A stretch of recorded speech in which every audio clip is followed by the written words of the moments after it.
Hello, everyone. Welcome to the Believe in Bengal podcast presented by FanDuel. I'm your host, Solomon Wilcots. And today we have a very special guest. And that's right. I was able to catch up with Cincinnati Bengals head coach Zac Taylor, who's one of my favorites, by the way. And I'll explain that a little bit later. But at the end of the day, as you well know, the Cincinnati Bengals, they're sort of on hiatus, right? After wrapping up the mandatory mini camps, we won't see them again until July, until everyone returns to Cincinnati and report for training camp. But before everyone left to go on their vacation, I was able to catch up with Cincinnati Bengals head coach Zac Taylor and interviewed him on my Sirius XM NFL radio show, The Opening Drive. Me and my co-host, Brian Hoyer, were able to interview Zac Taylor, and we wanted to talk to him about the offense and about Joe Burrow, who, oh, by the way, is entering his 7th NFL season. Think about this. Joe Burrow is now entering his prime years of his career as an NFL quarterback. And I wanted to know from Zac Taylor, what version of Joe Burrow can we expect to get in 2026? Listen up. Now that he's going into year 7, he's seen everything, so he's got all the answers to the test. So you hear all those great quarterbacks talk about the further they get into the league, the more they know and the easier it gets for him. So he's seen all that. He's seen every look somebody can throw at him. He's sorted it all away. He knows how to attack all the defenses. So it's just, it's been great seeing his growth that way. I wouldn't think he's changed too much as a person and a player, but just the things that he's been able to store away that's going to help him be a great player is what's been really fun to watch over his 7 years. I got to ask you about obviously, with all the skill players you have, arguably the best wide receiver duo in the league, Gesicki, Chase Brown, and you talked about Joe, like having been around Brady and Josh McDaniels and watching the process of the game plan coming together, like how much are you and Joe getting together during the week and saying, okay, we like Jamar on this, we want T on this, and being able to spread the ball around? Because I think that's what makes Joe so great is he doesn't lock in to just one guy. And it's like, if you're going to take away Jamar, I'm going to go to T or I'm going to go to Gesicki. Where are you guys at as far as the process of really being collaborative instead of maybe early in the career where you were dictating to him what it was going to be? That, we always try to get with him, more so on Tuesday to let him know the direction we're heading. Any thoughts he's got as he's watched his tape. His favorite thing to do is text me like 15 minutes after we've really nailed down the base pass install with a couple new ideas. So I'm like, all right, here we go. We'll throw it in there. But I think what you said, Brian, is correct. He doesn't force the ball. We got so many weapons. He lets the defense dictate where the ball goes. And there will be times where he knows he's got man coverage. He's going to take Jamar one-on-one, regardless of his safety leaning over the top. And they work really hard on that stuff. But he's done such a great job just distributing the ball to all of our weapons, knowing that they can all win in different situations. And that's what he takes great pride in, is just being a deliverer of the ball and getting it where it needs to go based on what the defense is telling us to do. That's incredible. It must be a thing about great quarterbacks, because when I was a young quarterback and we would go through the entire base pass install, Bill O'Brien was the coordinator, and we'd break the meeting and we'd go to the quarterback meeting and Tom Brady would say, hey, Hoy, give me and Billy like 10, 15 minutes. And I'd come in and Billy's face would be beat red and half of the pass game install had been taken out and there'd be new plays. And he'd be like, man, why didn't you do this before the meeting, right? But great guy, great players. They know what they like, and sometimes they see things a little bit differently. So it must be one of those things about great quarterbacks, just wanting to make sure that they got their finger on the pulse. You're right. And the biggest thing I always stress to him is, tell me if you don't like something. As we get later in the week, we got enough plays in the install and in the package. If you don't like something and don't believe in it, I don't want the starting quarterback out there running a play that he doesn't have total confidence in. Maybe we saw something on tape that we really liked, but we don't have to go execute it. And I learned that from Matt Moore a long, long time ago. Quarterback that's about our age. That, if a quarterback believes in something, call it, because he's going to make it work. And if he doesn't believe in it and he's expressed it over the course of the week, then unless you're just total conviction it's going to work, oftentimes we'll take it out at the last minute. I love that. You're listening to the voice of head coach, Cincinnati Bengals head coach Zac Taylor on the opening drive on Sirius XM NFL Radio. And, Coach, got to give you your flowers, too, because over the last 5 years, Cincinnati Bengals offense is ranked top 10 in total touchdowns scored, points average per game, third down offense. And you've done it at times without Joe Burrow. Jake Browning has come in in a backup role and played at a very high level where the offense continues to operate very efficiently. And Joe Flacco last year, I remember you guys scoring 40-plus points with him coming in, filling in for Joe Burrow.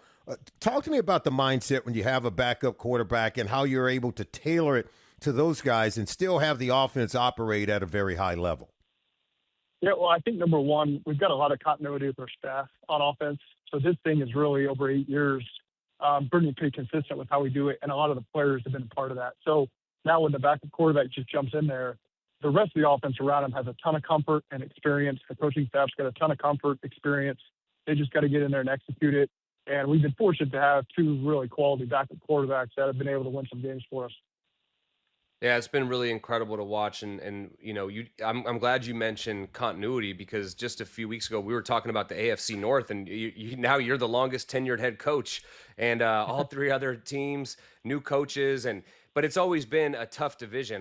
Having grown up in Cleveland and watched it, having played in it for the Browns and played the Bengals, what do you foresee for that division now, and how much do you think it's an advantage that you have that continuity, not just with you and your staff, but obviously your starting quarterback and a lot of those guys as well? I'm happy we do have that continuity, but we know it's going to be a bloodbath at the end of the day. It doesn't matter who the head coach is, who their players are. We're still going to have to go into Cleveland, Pittsburgh, Baltimore.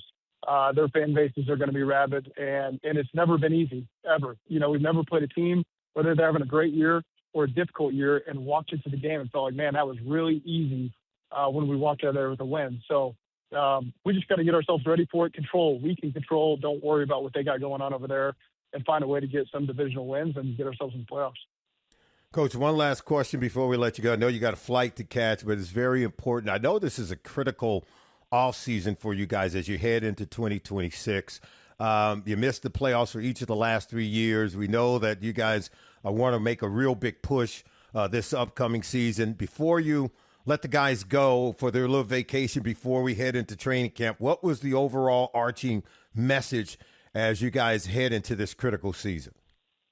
Well, it's always been, don't lose sight of all the work you've just put in over the next 5 weeks. So now we turn you loose to be on your own.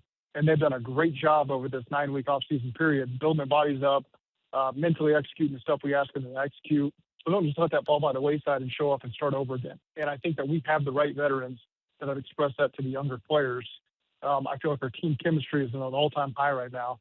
So I'm really optimistic these guys are going to come back ready to roll and have a great training camp. Well, that was great having a conversation with Zac Taylor, who, oh, by the way, was taking his son. He was on a flight, right? Getting ready to catch a flight, taking his son down to play in the Peyton Manning Passing Academy. So how about that? I think that is exceptional. The fact that he's putting in some father and son time, and his son, pretty good quarterback, by the way, and going to be playing in the Peyton Manning Passing Academy. And I think people, just to give you some greater insight to what kind of young man Zac Taylor really is. He's a phenomenal person, by the way, and really was a great quarterback. He played at the University of Nebraska. And you should know this, that he played at a very high level. The guy was the Offensive Player of the Year. He won Offensive Player of the Year in the Big 12 in 2006 as the quarterback at the University of Nebraska. Now, people should know that I went to the University of Colorado, not at the same time when Zac was there. I'm a much older guy, okay? But Nebraska was our hated rival. There's no doubt about it. In fact, my old coach, Bill McCartney, said that the N on the side of the helmet at the University of Nebraska stood for knowledge. That's how much he liked to joke about the University of Nebraska. And while we were hated rivals, we grew to appreciate one another. I really loved Tom Osborne, became really good friends with some of the players when I came to Cincinnati. Remember Dave Remington, Jim Scow. These guys were Nebraska Cornhuskers who I had played against in college, Roger Craig, and did not like them when we were in college. But then when we became teammates and got to know one another in the NFL, we became very close friends because we appreciated some of those heated games that we played against one another. And so I have a special respect for Zac Taylor, having played quarterback at Nebraska. And I joked with him, by the way, during that interview that he went to Nebraska while I went to Colorado.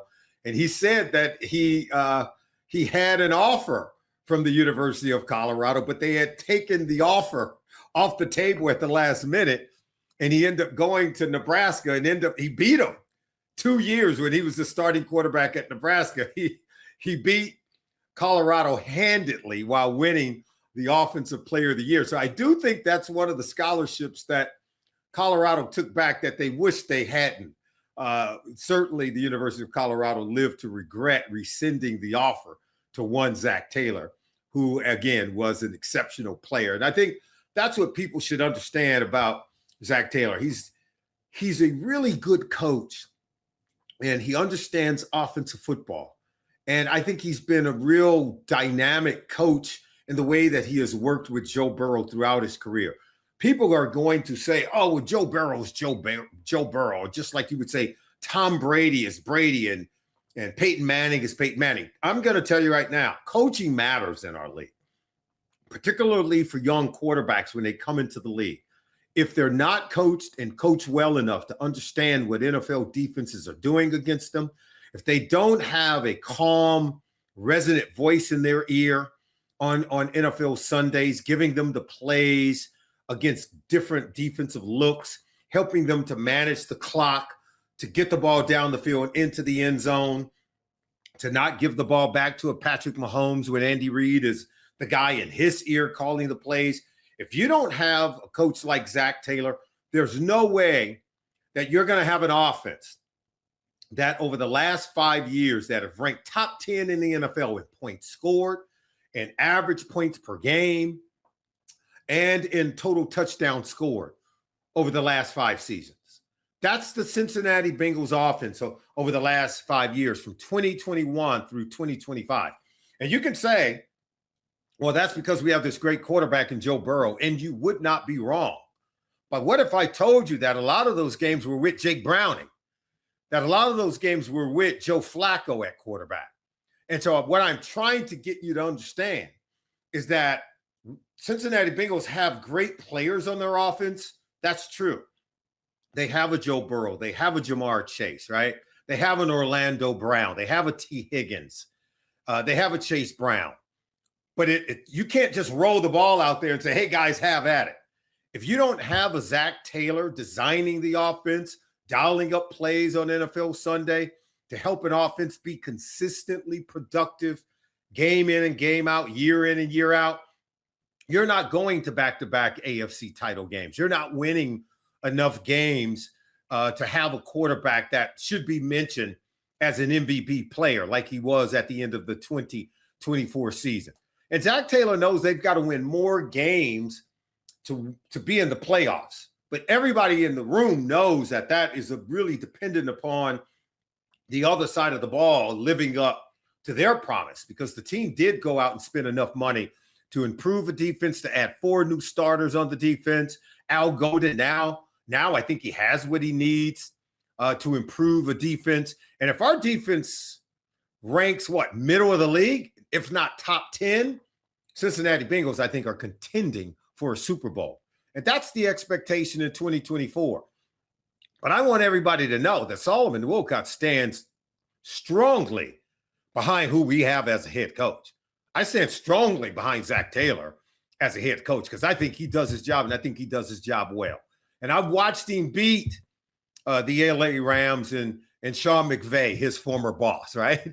I watch him beat multiple times the Kansas City Chiefs and Pat Mahomes and Andy Reid. I watch him go out and win in Buffalo against the Buffalo Bills, one of the top teams in the AFC, a perennial playoff team. He's beaten some of the best coaches and some of the best teams in the NFL during his time here as our head coach. I just think we need to be consistent about making sure that we keep the players so that we can have the kind of continuity team-wide on the defensive side, like what you see on the offensive side. It's the continuity that lends itself to consistent success on the offensive side of the ball. And that's why you see Zac Taylor and the offensive side of the ball performing at a high level year over year. Cincinnati Bengals are returning all 11 starters on the offensive side of the ball in 2026. So yet again, we should be producing at a very high level on the offensive side. And this year, because we have some really good force multipliers on the defensive side of the ball, and with Dexter Lawrence being chief among them, we should have a defense that ranks middle of the league and allow us to have a team that should be contending for a division title, contending for a Super Bowl title, and playing and going deep into the postseason. So we want to thank Zac Taylor for taking the time out of his busy schedule to join us here on the Believe in Bengal podcast presented by FanDuel. We want to thank you, everyone, for joining us. Thank you for joining us, and we'll see you again next time.